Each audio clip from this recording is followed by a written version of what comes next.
Assalamualaikum warahmatullahi wabarakatuh. Selamat pagi anak-anak. Hari ini kita bisa bertemu kembali ya, alhamdulillah, dalam keadaan sehat walafiat dengan materi tematik subtematika, yaitu organ gerak hewan dan manusia. Organ gerak hewan dan manusia, subtematikanya lingkungan dan manfaatnya. Subtema 2 kemarin sudah selesai, sekarang subtema 3. Ya. Langsung kita pelajari ya. Kalau di LKS kalian ada di halaman 50. Subtematikanya mulai di halaman 47 ya. 47. 44. Nah, tapi kita langsung ke halaman 50. Coba dilihat halaman 50.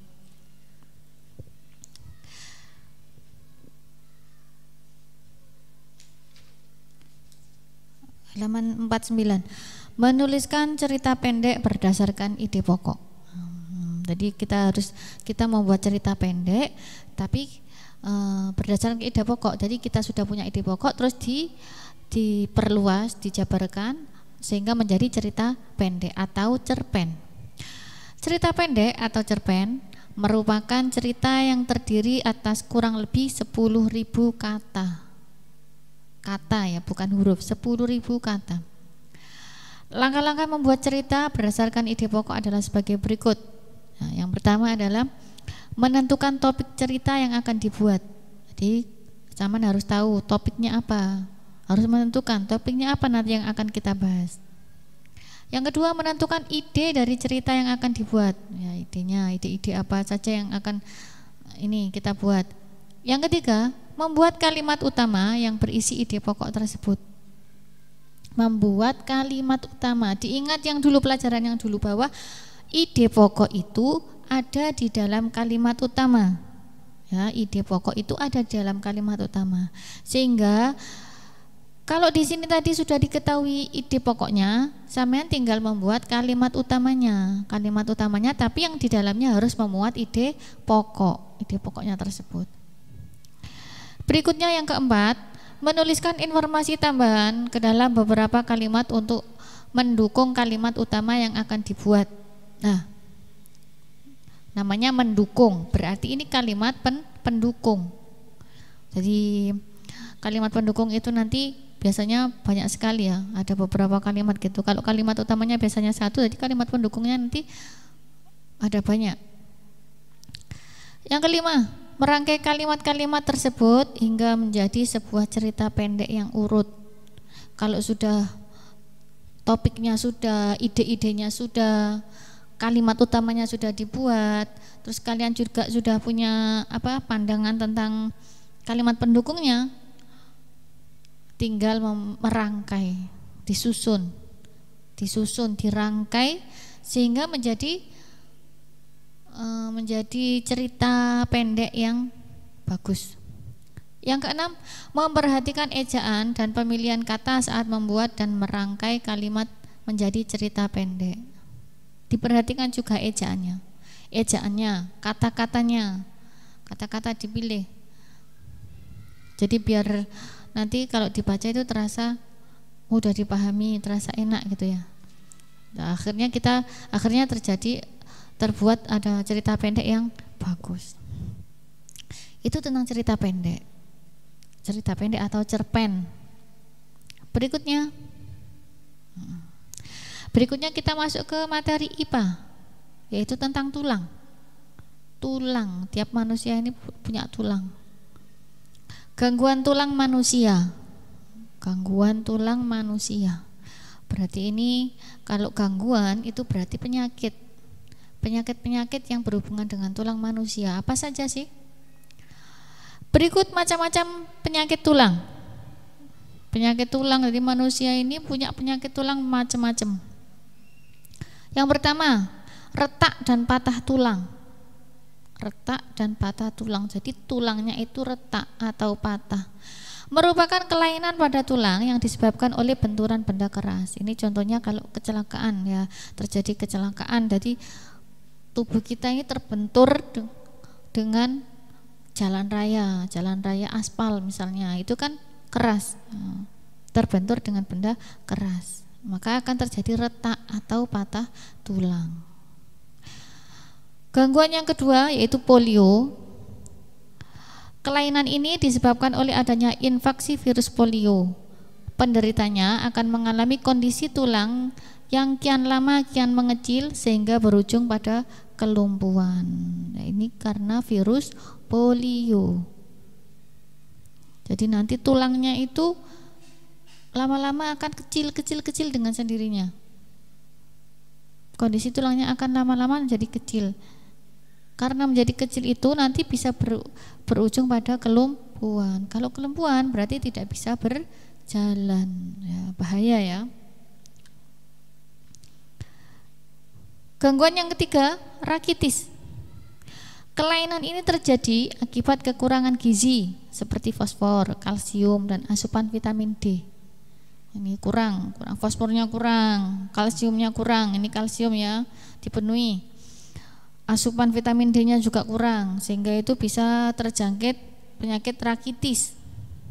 Hal ini menyebabkan tulang kakinya membentuk huruf O atau X. Pernah ya lihat ya? Kalau di LKS kalian coba dilihat itu halaman 51. 51 itu ada gambar anak yang kakinya X. Jadi lututnya itu agak berdekatan ya satu sama lain. Jadi sehingga lututnya agak berdekatan, tapi kaki yang bawah itu melebar. Jadi sehingga terkesan seperti huruf X. Atau juga lututnya berjauhan seperti huruf O. Dilihat halaman 51 di LKS kalian gambarnya. Itu adalah penyakit rakitis. Gangguan berikutnya adalah osteoporosis. Osteoporosis ini sering kita dengar. Merupakan gangguan pada kesehatan tulang yang disebabkan oleh kurangnya zat kapur atau kalsium di dalam tubuh. Di osteoporosis itu kekurangan kalsium.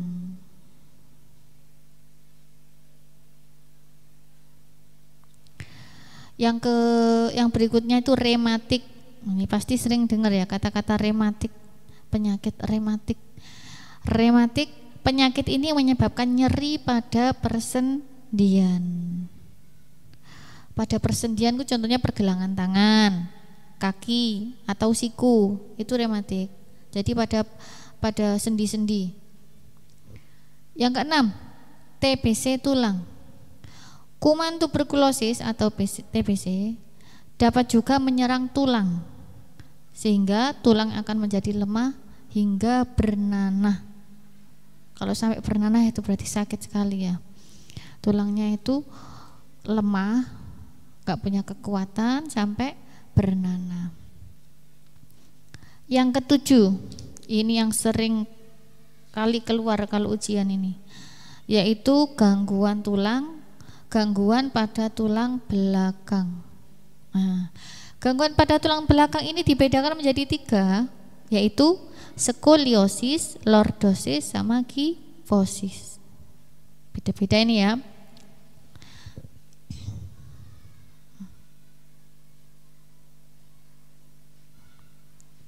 Nih, skoliosis, lordosis, sama kifosis. Skoliosis ini tulangnya membengkok, miring. Ini gambarnya ya, bengkok miring. Ini kalian kalau menulis jangan dibiasakan miring gini ya. Nulisnya harus tegap, terus hadap ke depan. Jangan miring-miring. Jadinya kayak gini, tulangnya miring-miring. Yang kedua, lordosis.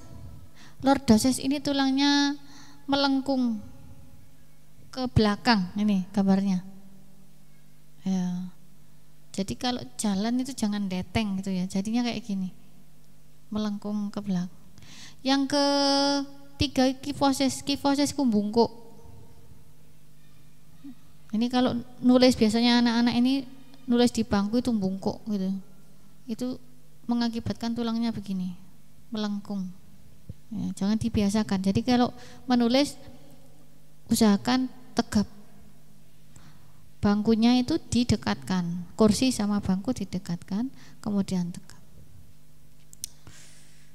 Berikutnya, kalau tadi pada tulang, sekarang kelainan pada otot manusia. Kelainan pada otot manusia. Tadi kelainan pada tulang, ini kelainan pada otot manusia. Selain tulang, otot manusia juga mengalami kelainan. Beberapa kelainan atau penyakit yang terjadi pada otot manusia yaitu: 1. Atrofi. Kondisi di mana otot mereduksi atau mengecil sehingga tidak kuat melakukan kegiatan. Ototnya mengecil.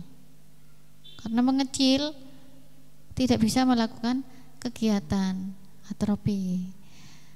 Gangguannya kedua, kelainannya kedua, hipertrofi. Kondisi di mana otot membesar. Ini kebalikannya. Kalau atrofi tadi mengecil, kalau hipertrofi itu membesar, kebalikannya ya. Hal ini disebabkan aktivitas otot yang berlebihan.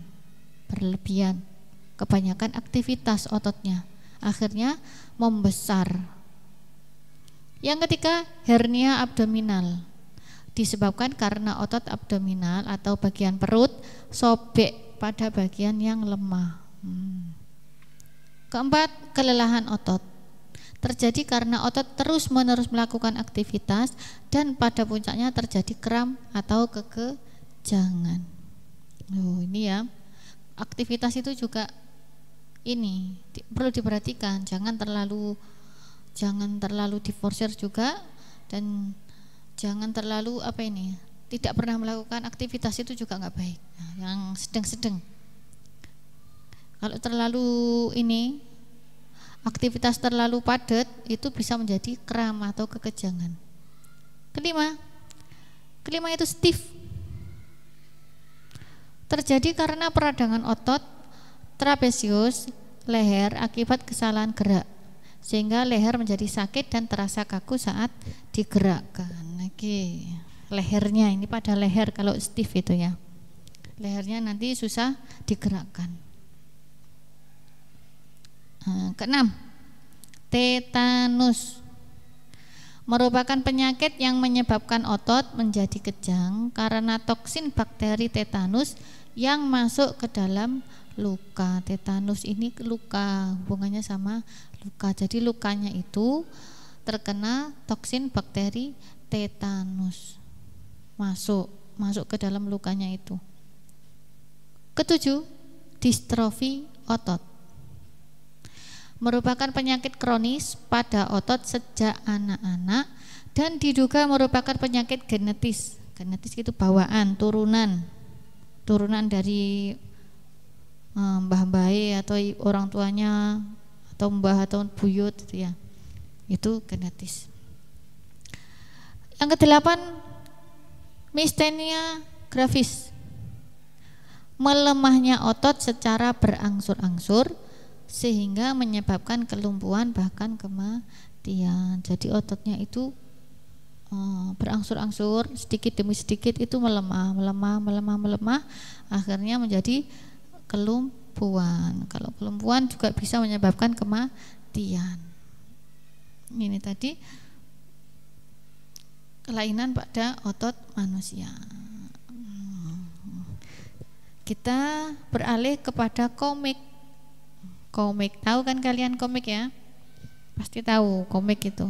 Buku, biasanya buku kecil itu yang di dalamnya ada gambar-gambar, ada kata-katanya, ada kotak-kotaknya ya, bentuknya kotak-kotak itu ya. Itu komik. Komik adalah cerita bergambar yang sifatnya lucu dan umumnya mudah dicerna serta dibuat secara khas dengan paduan kata-katanya nggak banyak, nggak seperti cerita-cerita cerpen gitu, nggak. Katakannya sedikit-sedikit berupa percakapan sedikit-sedikit gitu ya. Kata-kata dalam komik biasanya disajikan dalam balon-balon kata.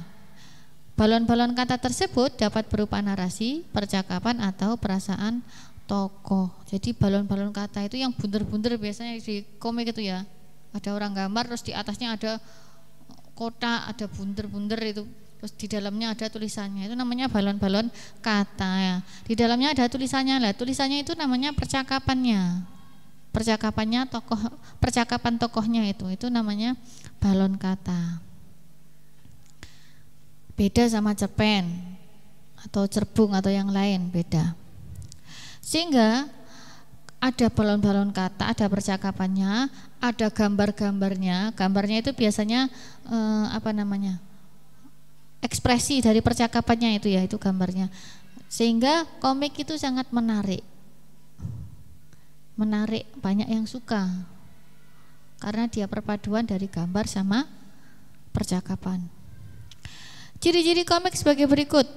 1. Dibuat untuk menyampaikan cerita. Ceritanya nanti dibentuk dalam bentuk percakapan. Yang kedua, proporsional, dengan teks dan gambar membuat pembaca seakan terlibat langsung di dalam cerita. Ada teks, ada gambar. Jadi orang yang membaca itu seakan-akan dia terlibat, seakan-akan ada dalam cerita tersebut. Yang ketiga, menggunakan bahasa percakapan yang mudah dipahami. Jadi bahasanya itu tidak terlalu baku biasanya. Bahasa percakapan, bahasa sehari-hari, bahasanya itu mudah dipahami oleh anak-anak. Itu komik. Ciri keempat, dapat bersifat kepahlawanan. Kelima, penggambaran watak secara sederhana, tujuannya agar pembaca memahami pesan dari cerita. Penggambaran watak secara sederhana, ya memang enggak bertele-tele ya. Tujuannya agar pembaca memahami pesan cerita. Jangan agar pesan cerita dalam komik itu mudah tersampaikan kepada pembaca. Jadi pembacanya gampang. Oh, ini begini, ini ceritanya tentang ini. Jadinya anak-anak itu suka. Yang keenam, mengandung cerita humor untuk menghibur pembacanya. Jadi isinya itu ada humornya, ada lucu-lucunya, sehingga pembaca itu merasa terhibur, merasa seneng, nggak bosan. Itu komiknya. Komik kalian pasti tahu, kalian pasti sering membaca komik. Ya, itu materi kita hari ini ya anak-anak. Kalian bisa lihat di LKS-nya juga, subtematika itu ya. Bisa dibaca lagi di rumah, dipelajari. Kalau tematik itu juga harus membaca, meskipun diterangkan juga kalian harus sering-sering membaca. Nanti kalau sudah dibaca, ini subtematikanya, tugas kalian itu di rumah, kalian garis bawahi atau di stabilo kata-kata yang penting, materi-materi yang penting di stabilo atau di garis bawahi, biar mudah untuk mencari poin-poinnya. Kalau sudah, tugas kalian itu mengerjakan penilaian harian subtematika, ada di halaman 62 ABC-an itu ya, itu dikerjakan. Kalian kerjakan langsung, tidak usah difoto terlebih dahulu. Nanti kalau misalnya sudah ada pengumuman untuk mengumpulkan, baru kalian kumpulkan ya. Tetap dikerjakan tapi ya, di garis bawahi sama mengerjakan latihan. Materi kita hari ini cukup sekian ya. Semoga yang kita pelajari hari ini menjadi ilmu yang manfaat, barokah. Amin ya rabbal alamin. Saya akhiri, assalamualaikum warahmatullahi wabarakatuh.